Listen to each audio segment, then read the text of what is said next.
Welcome back to my channel. Today I am going to be making the Jamaican cornbread rolls. I am happy to have you here, and yeah, I hope you enjoy the video. Alright, starting off, I'm going to add my yeast to my warm milk.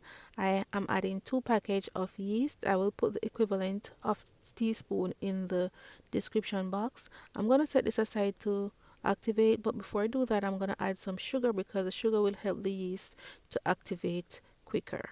Alright, so we're going to set that aside, and this is the flour that I'm going to be using, the bread flour. It doesn't matter the brand. Alright, we're going to add it there, and we're going to add our cornmeal. Next, I'm going to add my sugar, and I'm going to add my salt as well and combine all of that. After which, I am going to transfer it to my mixing bowl. If you're going to be kneading this with your hand, then you won't need to transfer. Next, I'm going to add my eggs, and I am going to add my condensed milk as well, and I'm also going to be adding some yellow food coloring.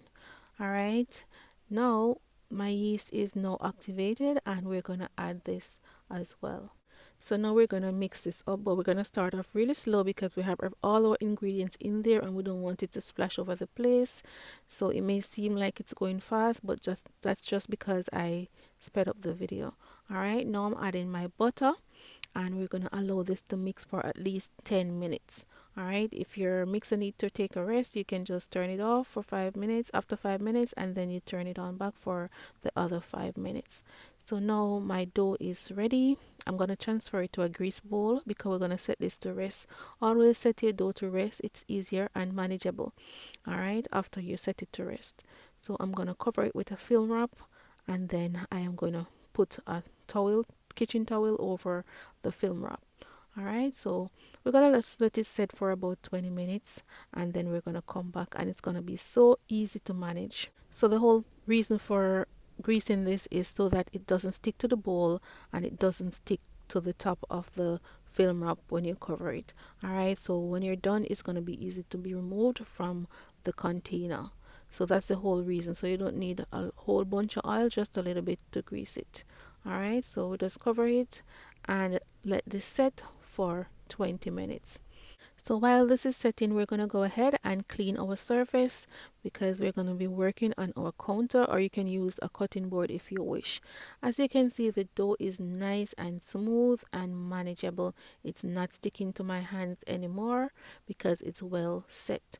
Alright, so we don't need to add a whole bunch of flour on the counter because that's going to change the texture of your dough, and you want your rolls to be soft and nice.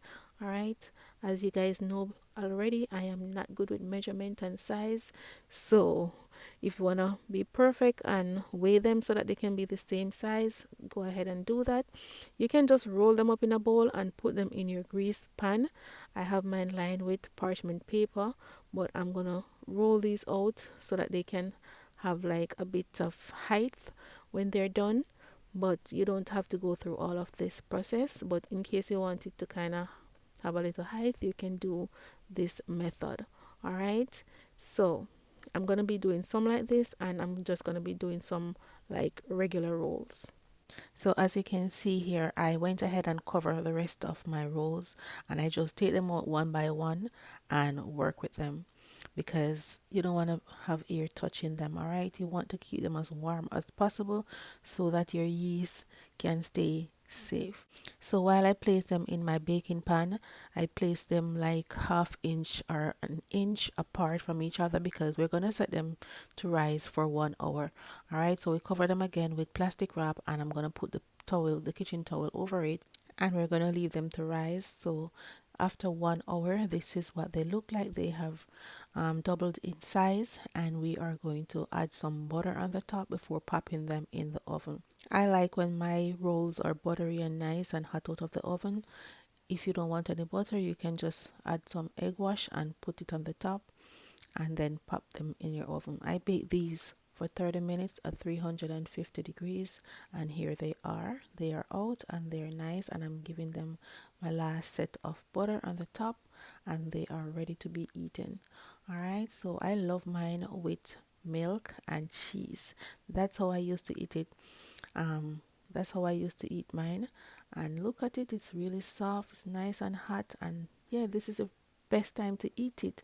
And if you're going to store this, you want to make sure that you put it in an airtight container or wrap them with film wrap properly so that they can stay soft, because remember I didn't put any preservative in them, so they don't have any shelf life. All right, so thank you guys so much for watching. Thank you for requesting this video. Back in Jamaica, when I went to work, like on the busy season, and we have client back to back, this was my go-to. I just buy some cornbread rolls and cheese, keep that in my bag, and a Surge Island box milk on the fridge, and that's what I usually have for lunch because we didn't have time to go to the lunchroom. So I hope you guys enjoyed as well, and thank you so much for watching.